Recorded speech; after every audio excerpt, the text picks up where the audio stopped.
madaming insertions na alam mo yung NEP mo hindi na siya yung lumabas na GAA.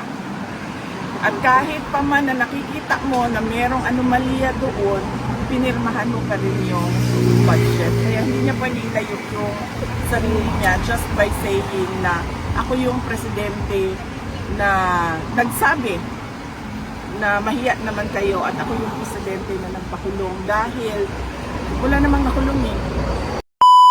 Vice President Inday Sara Duterte, welcome back to the Netherlands. Kamusta po kayo, ma'am? Thank you for the welcome, and I welcome as well our mga kababayan na galing sa iba't ibang bansa na nandito sa Den Haag. I'm okay, walang problema.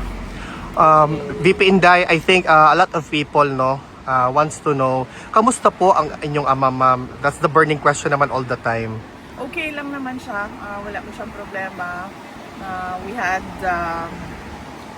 productive discussion about politics. So, ang gusto lang, naubos yung oras namin sa kakatanong niya sa estado ng politika sa Pilipinas. Ma'am, it seems that notably 30 minutes early yung pag-out niyo, ma'am. Is this a new development? Kasi 2:45 pa man, ma'am, wala pa nag 3 o'clock. 1:30, 2:30. Saan oras naman di ay? 2:44 pa, ma'am. Balik may ang oras mo.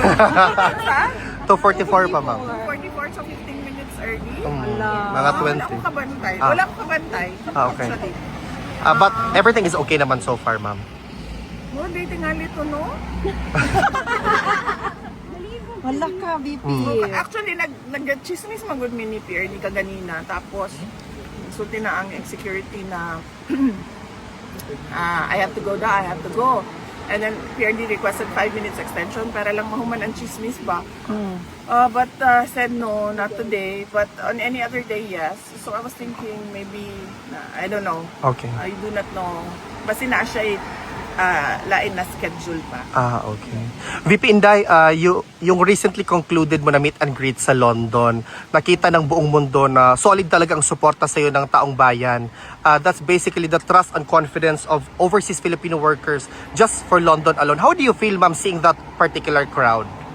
Well, heartwarming at nakakaiyak dahil karamihan sa kanila kapag na face to face na, ang una talaga nilang tanong is kamusta na si Tatay Digong.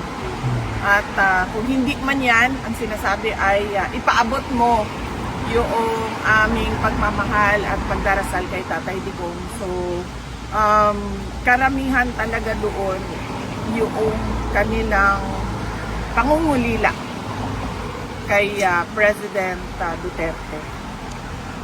VP Inday, in as far as a positive development is concerned, yung results sa dalawang survey Pulse Asia and SWS, talagang nakikita na yung trust and confidence and your ability to lead in as far as being the Vice President of the Republic of the Philippines is concerned has resonated to the millions of Filipinos. How do you feel, ma'am, na steadfast, steady, strong pa din ang suporta sa iyo ng mga Pilipino in comparison to what is alleged by some?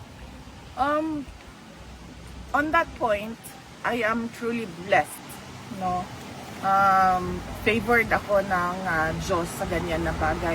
Hindi ako makapag-explain sa mga surveys dahil hindi ko naman alam paano yung ginawa o kung sino ang nagpagawa niyan.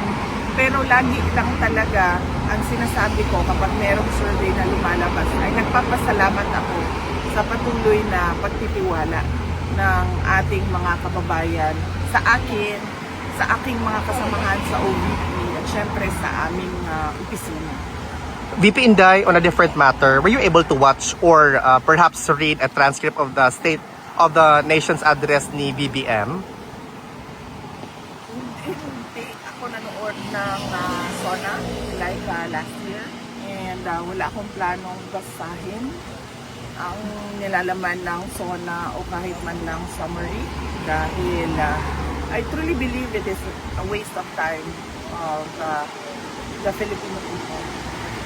VP, marami po ang nagtatanong, how do you maintain the radiant glow na talagang shining, shimmering, splendid ka talaga?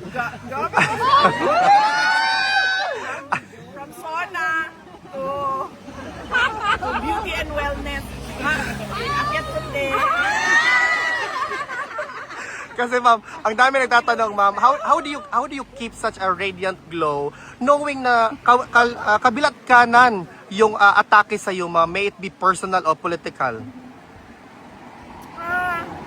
Hindi ko lang alam ha, sandali lang. Gusto ko lang matanong kung hindi ba ganito ang glow ko noon, 2022? Ganito. Actually, mas ma'am, mas grabe. Yes. Grabe, Jud. Wala man kasing difference sa akin simula nung 2022 hanggang ngayon. Siguro nadagdagan lang yung skincare kasi nga. Kasi ko ito, ma'am. Kasi nagkakaedad, di ba? Pag mahirap na pag 38 ka lang, tapos nangmumukha kang 68. kaya siya kapag Mag-guilty, mapuntaan na. pag Ma'am, wala akong pinapatamaan. Kasi meron tayong kilala na 68 pa lang pero mukha ng bangkay. Kailan meron na, mama. Kailan mo.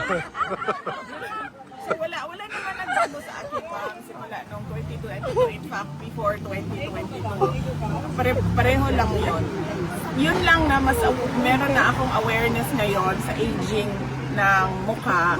Kaya meron ng mga Sunblock, ma'am. oo, meron ng mga yung sinusulat ng dermatologist na skincare. Okay. VP, meron bang gustong ipahatid si former president sa mga Pilipino, ma'am? Na alam niyo naman talaga, ma'am, we have been doing this for more than a year, but strong and steady pa din. In fact, ma'am, on Wednesday, we actually have a gathering prepared to echo the voice of Filipinos from all over the world. Yes, oo. Meron tayong rally sa Wednesday, July 29 sa harap ng ICC. And this is a Free Duterte Now rally. And we will talk about the injustice that was done to President Rodrigo Duterte. Pinaalam ko ito kay President Duterte at sinabi ko sa kanya na I do not think this will help your case since from previous rallies napapansin namin na kinukuha ng ICC yung mga sinasabi natin at ginagawa nilang basihan sa kanilang mga desisyon. And then he said na bakit pa kayo mag-rally? What for? Sabi ko, para lang malabas namin yung galit namin. At marinig ng buong mundo yung galit ng mga Pilipino sa ginawa sa iyo. And then sabi niya, okay, bahala kayo kung yan ang gusto ninyo. But I warned him that it will not help his case and he said no, okay na. Kung ano yung gusto niyo. And you, ma'am, as our hope, the torchbearer for the light na makikita namin sa 2028, the future President of the Republic of the Philippines. What's your message to your supporters, ma'am, na talagang lalaban hanggang sa dulo para sa bayan? On that note, din I am truly blessed kasi simula nung 2016 hanggang 2019 midterm elections ng presidency ni PRRD noong 2022 2025 pinakita din yon ng mga tao yung kanilang suporta. Hanggang ngayon nandyan pa rin yung pagtitiwala at suporta ng ating mga kababayan. In fact, hindi lang yung kanilang suporta, hindi lang siya na parang, oh, gusto ko siya, sinusuportahan ko siya.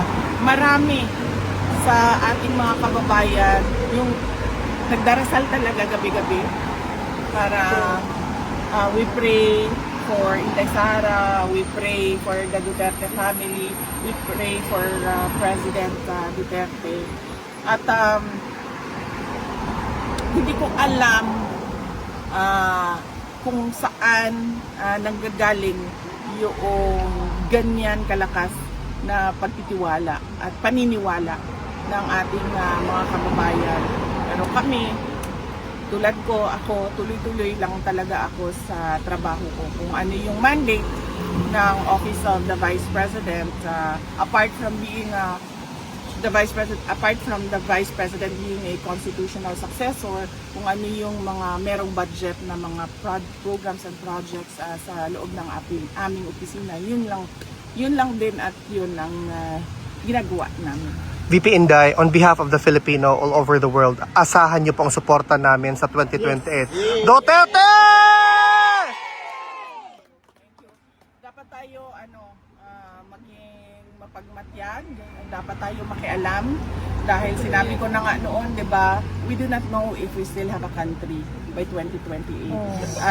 And at the rate that this dictatorship is going, we do not even know if there will be elections on 2028. Just keep Kaya, praying, ma'am. kaya, yes ma'am, yung una, dasal. Tapos pangalawa, kailangan talaga tayo makilahok, makialam, umuna sa ginagawa ng administrasyon. Maraming salamat. Question ka? One question. Last year sana po ni PBBM, nabanggit po niya yung mahiya naman tayo. And then according to him, ma'am, he's the na na-expose about sa corruption, especially po sa flood control scheme. And then sabi po niya, wala daw pong administrasyon, yung mga nakaraan, ang may nagawa tungkol dito. Siya lang daw po ang may mga napakulong and then may na-prose na asa. Wala naman siya napakulong sa flood control scandal eh. At saka, yung sinabi niya na mahiya naman kayo, it was a PR stunt na sinali nila yung linya na yon sa speech niya na nag-backfire. Dahil ang katotohanan naman kasi talaga, ghost projects yung flood control kung hindi man substandard, unfinished or substandard projects. No? So, sinasabi niya na lang yan ngayon na parang ako yung nagsabi ng mahiya naman kayo para mailayo niya yung sarili niya doon sa flood control scandal. Unfortunately, hindi niya pwedeng gawin na ilayo niya yung sarili niya doon sa korupsyon sa flood control scandal kasi siya yung pumirma ng budget. Yan yung inuulit-ulit ko na it is doon sa pag-file ng impeachment case sa kanya. Yun yung impeachable offense doon. Nagpumirma ka ng budget na alam mo madaming insertions. Na alam mo yung NEP mo hindi na siya yung lumabas na GAA. At kahit pa man na nakikita mo na mayroong anomalya doon, pinirmahan mo pa rin yung budget. Kaya hindi niya pwede ilayo yung sarili niya just by saying na ako yung presidente na nagsabi na mahiya naman kayo at ako yung presidente na nagpakulong dahil wala namang nakulong eh na walang nakulong na mga tao na tumanggap ng mga maleta na galing sa flood control scandal. And ma'am, kanina sa zona po niya, nabanggit po niya na malapit na daw, or kakasuhan na daw po si Romualdez at may mga congressman na po na parang magsiserve na po na sila ng warrant po sa mga congressman na involved po sa flood control scandal. Di ba yan din yung sinabi niya last year, bago mag-December may makukulong na. So meron bang nakulong Wala. bago mag-Christmas? Wala. So wag niyo na i-expect na makulong yung dating speaker o mga members ng House of Representatives. Huwag niyong balik na lang tayo sa 20 pesos ang bigas. Yes. Diba? O hindi, balik tayo sa akin. Sa akin na lang. Dalawa lang ang hiningi ko eh. Nung pumayag ako na tumakbo, katandem niya bilang kanyang vice president. Yung isa doon, buwan pa lang hindi na niya sinunod. Wala pang 1 year. Isa lang yon. Related lang yon sa pakiusap ko sa kanya sa kailangan ko gawin gabi-gabi para sa aking mga anak kasi bata kayong mga anak ko. Wala siyang, hindi niya tinupad. Sige, sabihin na natin, no, personal yan eh. Pwede naman hindi to pa rin yan. Eh. Okay, fine. Doon tayo sa 20 ang bigas. Tinupad ba? Hindi. May makukulong before Christmas. Tinupad ba? Hindi. Wala. So bakit pa kayo naniniwala at nanonood ng sina? Correct. Hindi na tayo. VP Inday, VP Inday, maraming salamat po, ma'am.